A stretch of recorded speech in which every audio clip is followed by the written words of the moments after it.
नमस्कार दोस्तों, स्वागत है आपके अपने चैनल पर। तो आज हम इस वीडियो में एनएमएमएस साइंस का एक महत्वपूर्ण टॉपिक है कोशिका। कौन सा है महत्वपूर्ण टॉपिक? कौन सा है? सेल। यानी कि सेल एक महत्वपूर्ण टॉपिक है।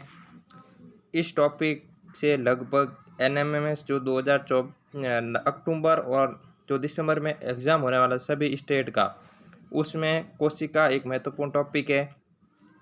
इससे लगभग आपको 2-3 सवाल ट्यूशन एग्ज़ाम में देखने को मिल सकता है। तो ये टॉपिक एक महत्वपूर्ण टॉपिक है। तो सबसे पहले इस टॉपिक से आप देखो, कोशिका क्या है। यानी कि कोशिका एक जैविक इकाई है, जीवों की इकाई है, जो सभी जीवों में संरचनात्मक और क्रियात्मक इकाई होती है। यानी कि आपको अगर सवाल पूछे कि कोशिका की जीवों की संरचनात्मक तथा क्रियात्मक इकाई क्या है, तो आपको उत्तर देना है सेल है। और ये सभी शरीर की सभी छोटी छोटी इकाई मिलकर क्या बनाती हैं? सेल बनाती हैं। क्या बनाती हैं? सेल बनाती है। क्या बनाती हैं? सेल। तो सभी छोटी छोटी इकाइयाँ मिलकर क्या बनाती हैं? सेल बनाती है। फिर नेक्स्ट देखते हैं कि सभी जो जीवित प्राणियों की संरचना कोशिका से बनी होती है। कोशिका से बनी होती है, चाहे वे कोशिका एक कोशिका हो यानी कि बैक्टीरिया हो, या फिर बहुकोशिकीय यानी कि पौधे या जानवर हो। तो मनुष्य एक कौन सी कोशिका है? बहुकोशिकीय जीव है। अब देखो, कोशिका के बारे में तो समझ आए। और कोशिका की खोज पूछे आपको, तो खोज करी थी रॉबर्ट हुक ने। खोज किसने करी थी? खोज करी थी रॉबर्ट हुक ने। किसने करी थी? रॉबर्ट हुक ने। अब देखो, नेक्स्ट आते हैं टॉपिक पर। तो कोशिका जो थ्योरी है, सेल सिद्धांत है। आपको सवाल पूछा जाएगा कि कोशिका सिद्धांत किसने दिया था? कोशिका सिद्धांत किसने दिया था? तो आपको बताना है, ये दिया था स्लीडन तथा स्वान ने दिया था। किसने दिया था? स्लीडन तथा स्वान ने दिया था। किसने दिया था? जो जर्मनी वैज्ञानिक थे, इसने ये सिद्धांत दिया था। तो देखो, ये क्या है? जीव विज्ञान एक मूलभूत सिद्धांत है। ये बताता है कि सभी जीवित प्राणियों की जो संरचनात्मक एक क्रियात्मक इकाई है। यानी कि कोशिका सिद्धांत क्या बताता है कि सभी जीव एक संरचनात्मक क्रियात्मक इकाई कौन सी होती है? कोशिका होती है। अब देखो, इस सिद्धांत के जो मेन इंपॉर्टेंट फैक्ट क्या है। यानी कि आपको ऐसे पूछा जाए कि सिद्धांत किसने दिया था और इस सिद्धांत के क्या के जो करेक्टर है वो देखना है। अब नेक्स्ट बात करते हैं। जो पहला करेक्टर क्या है कि सभी जीवित प्राणी कोशिका से मिलकर बने होते हैं। किससे बने होते हैं? कोशिका। चाहे वे एक कोशिका हो, चाहे वे बहुकोशिकीय हो। ठीक है। और सभी जीवों का निर्माण किससे होता है? कोशिका से होती है। सेकंड पॉइंट क्या कह रहा है कि कोशिका जीव की सबसे छोटी इकाई है। यानी कि आपको सबसे जीव की सभी जीवों की सबसे छोटी इकाई पूछे तो कौन सी बतानी है? कोशिका। और ये क्या करती है? विकास, प्रजनन जो भी होता है वो कोशिका के द्वारा होता है। नेक्स्ट हम बात करते हैं कि कोशिका का निर्माण पहले मौजूद कोशिका विभाजन से होता है। यानी कि इसका कोशिका सेल का निर्माण कहाँ से होगा? पहले मौजूद कोशिका विभाजन से होता है। और नई कोशिका पूर्ववर्ती सेल से उत्पन्न होगी। किससे होगी? पूर्ववर्ती सेल। और कहाँ से होगी? सेल डिवीजन होगा, उससे होगी। अब देखो, नेक्स्ट है कोशिका में जीवन के सभी जानकारी होती है। मतलब जितनी कितनी जो साइकिल चलती है उस सभी की जानकारी किसके पास होती है? कोशिका के पास। किसके पास होती है?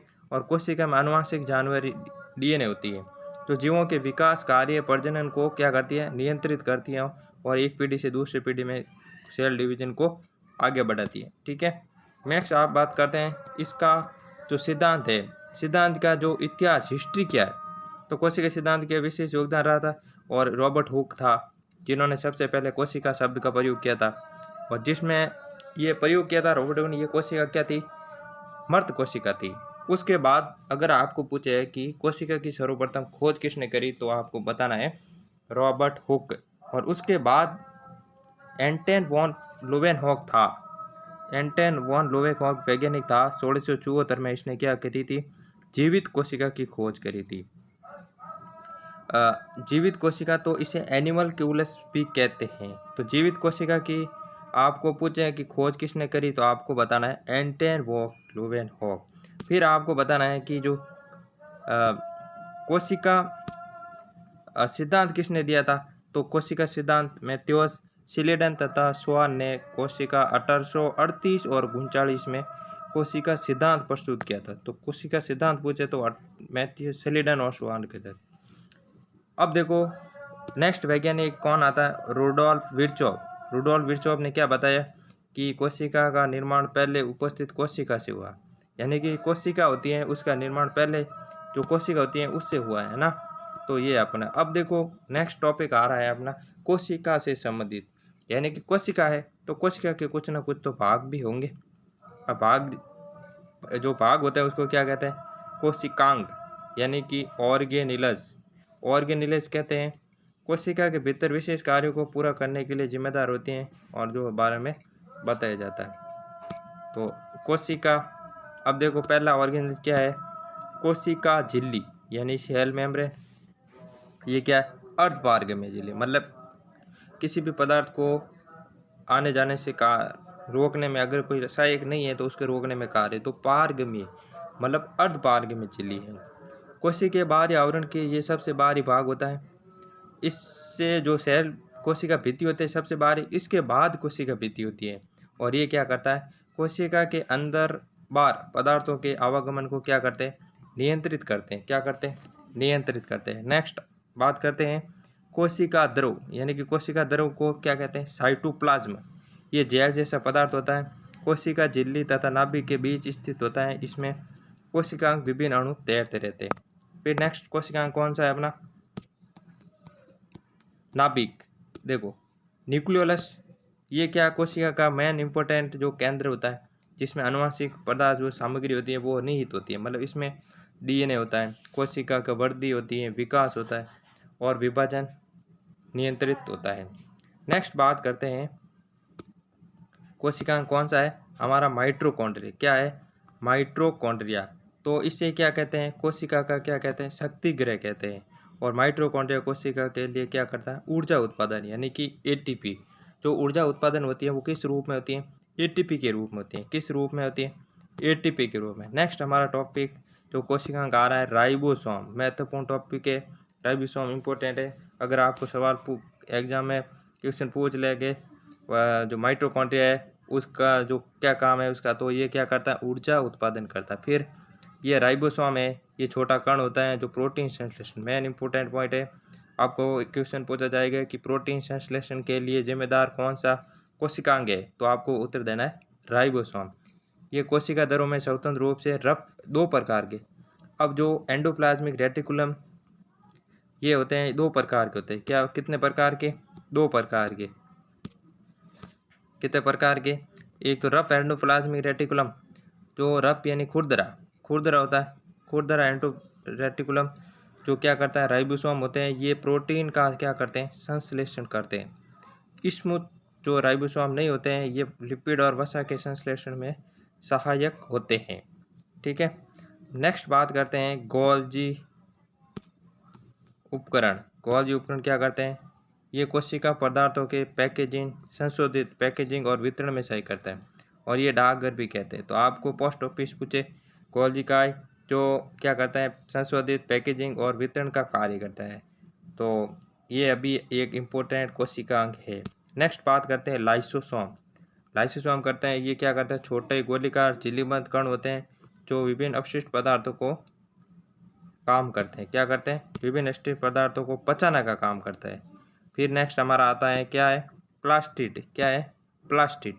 ये पौधों में कोशिका में, पौधों की कोशिका में पाया जाता है, यानी कि जो प्लांट सेल होती है उसमें पाया जाता है। सबसे महत्वपूर्ण है क्लोरोप्लास्ट होता है, जो ये क्या, इसमें क्या जो प्लास्टिड होते हैं, ये प्लास्टिड जैसे क्लोरोप्लास्ट होता है जो क्या करता है, प्रकाश का संश्लेषण करता है, यानी कि फोटोसिंथेसिस करता है। फिर नेक्स्ट आता है हमारा वैक्यूल, रिक्तिका। क्या है, रिक्तिका। तो ये क्या काम आती है, ये बड़ा भाग होता है, झिल्लीबद्ध होता है, जो कोशिका में पानी, पोषक तत्वों, अपशिष्ट पदार्थों के क्या करता है, भंडारण करता है। पौधों में ये काफ़ी बड़ा होता है, लेकिन जंतु कोशिका में ये तो ये होगा, और अगर होगा तो बहुत ही छोटा होगा, काफ़ी छोटा होगा। तो ये इसमें इम्पोर्टेंट है। तो ये पादप सेल में तो आपको पता है, ध्यान रखना है कि होता ही होता है, ये काफ़ी बड़ा होता है। नेक्स्ट हम बात करते हैं ये हमारा जो कोशिका का टॉपिक है, यानी कि कौन सा टॉपिक है, सेल का। कोशिका का टॉपिक है हमारा, कोशिका का, वो हमारा कंप्लीट हो गया। क्या हो गया, कंप्लीट हो गया। कौन सा टॉपिक, कोशिका का।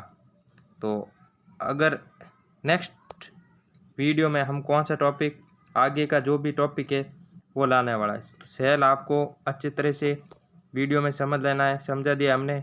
और इस टॉपिक से लगभग 2 या 3 क्वेश्चन आपके पेपर में आने वाला है। तो अगर 2 क्वेश्चन यहाँ से क्वेश्चन बाहर नहीं जाने वाले, इस क्वेश्चन से आपको इस वीडियो से आपको क्वेश्चन मिल जाएगा। तो आगे भी हम इस टॉपिक वाइज साइंस के जो भी टॉपिक है 8th क्लास या 7th क्लास में सिलेबस है उसके अकॉर्डिंग ही एग्ज़ाम में पूछे जाने वाले हैं। तो ये टॉपिक आप आसानी से क्लास देकर क्लियर कर सकते हैं, इससे बाहर आपको कुछ नहीं जाने वाला है।